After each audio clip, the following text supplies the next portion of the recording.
All right, let's just jump right in. So when you hear the word phishing, you probably picture some poorly spelled email from a fake prince begging for your bank routing number, right?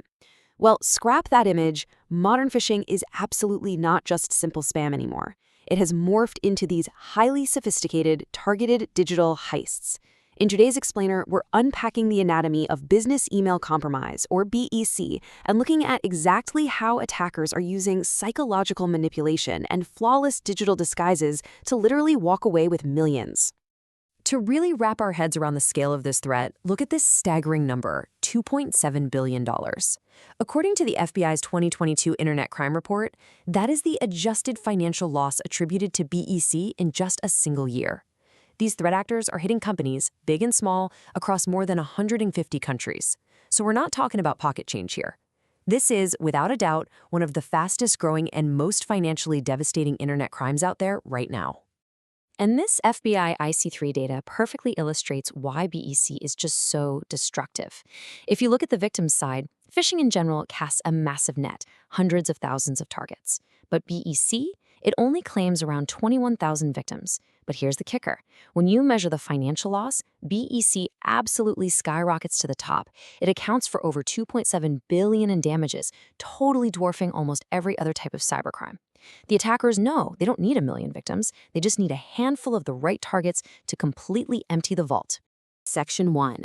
The Art of Deception. Bypassing the firewall. You might be wondering, how exactly are these criminals bypassing multi-million-dollar corporate firewalls? Well, the reality is, they aren't. As the saying goes, instead of technical attacks on systems, social engineers target humans through influence and persuasion. It's basically a psychological Trojan horse. Hackers figured out a long time ago that it's exponentially easier to just trick an employee into handing over a password or authorizing a wire transfer than it is to spend months trying to brute force a secure network. I mean, if you can trick someone into just opening the front door for you, the firewall is completely irrelevant. So it's absolutely crucial that we understand exactly how this psychological manipulation plays out. It usually follows 4 highly calculated steps. First up, the bait. You get this incredibly official-looking message from a trusted source, maybe your bank, a vendor, or even your boss. Second is the hook. The message manufactures this intense sense of artificial urgency or fear.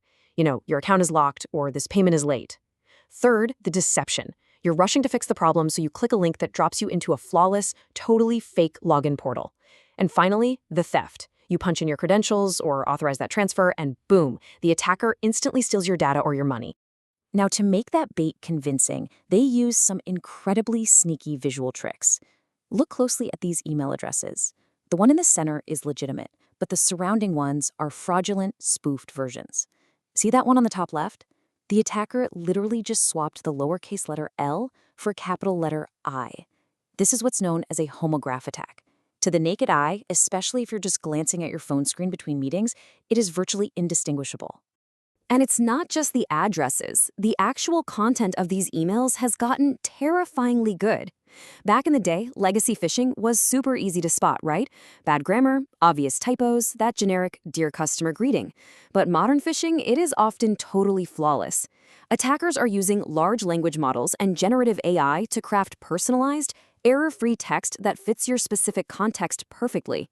In fact, AI-generated phishing emails have an average click rate of 54% compared to just 12% for the old, manually crafted ones. Those visual cues we used to rely on are completely vanishing. Section 2. Beyond the inbox. Evolving attack vectors. Because our defenses have adapted, these threat actors aren't just blasting out generic emails anymore. One of their most lucrative tactics right now is called whaling. This is a spear phishing attack aimed squarely at the big fish. We're talking high-profile executives like your CEO or CFO. Attackers know that if they impersonate the CEO, they can weaponize the natural authority of that position. When a lower-level finance employee gets an urgent, confidential email from the CEO demanding a wire transfer, human nature just kicks in. Nobody wants to question the boss, right? And that blind compliance is exactly what the attacker is banking on. Then we have smishing, which is phishing via SMS text messages. Think about it. We're culturally conditioned to trust texts a lot more than emails because they feel way more personal. Plus, we're almost always checking them on the go, on smaller screens, which makes us a bit less critical. Attackers totally exploit this. They'll shoot an urgent package delivery alert or a bank fraud warning straight to your phone, trying to get you to tap that malicious link before your brain even has a second to process it. And here's an incredibly fast-rising threat: quishing, or QR code phishing. This is where an attacker embeds a QR code right into an email or a document. You scan it with your phone, and it immediately redirects you to a phishing site. It's actually a brilliant bypass technique. See, standard email security filters are designed to scan text-based malicious URLs. They often can't analyze the image content of a QR code.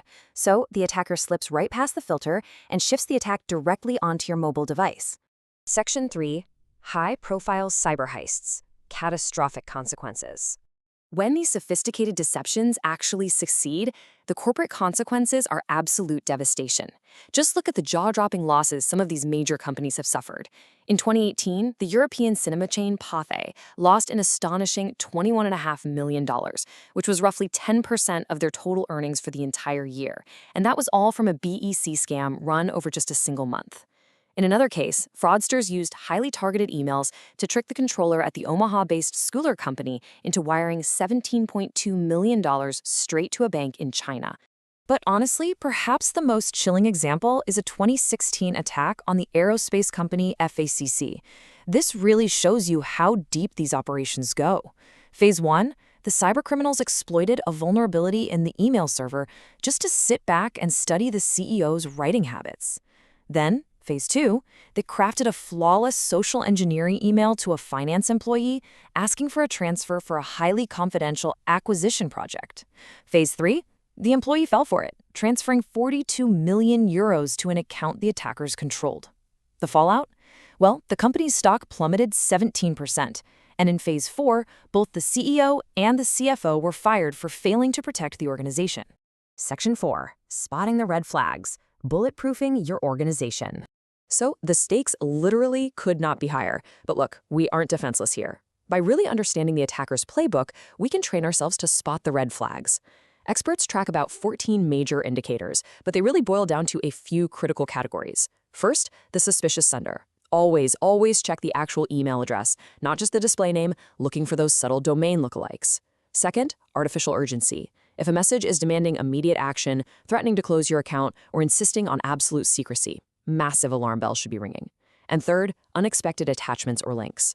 Just be highly suspicious of any invoices you weren't expecting or links pointing to weird, unfamiliar domains.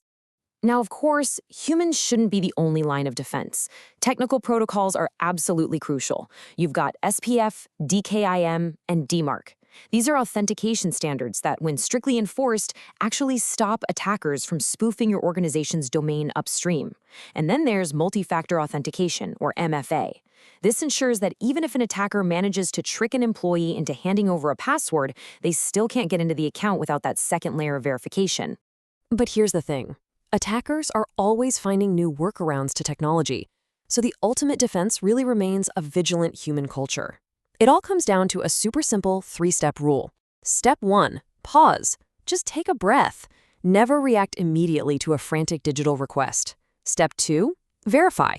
Use an out-of-band communication method, like physically calling the person on a known trusted phone number to confirm they actually sent it. And step 3, report. Don't just hit delete on a suspicious email. Report it to your IT department so they can lock down the rest of the network. We're living in an era where human trust is constantly being weaponized. With the explosion of AI-generated text, voice cloning, and exact domain spoofing, all those digital cues we've relied on for decades are just fading away. So the next time you get an urgent request for a wire transfer or a frantic text from your boss, take a step back and ask yourself, in a world of perfect AI clones, who are you really replying to? Thanks for joining me on this explainer, and stay vigilant out there.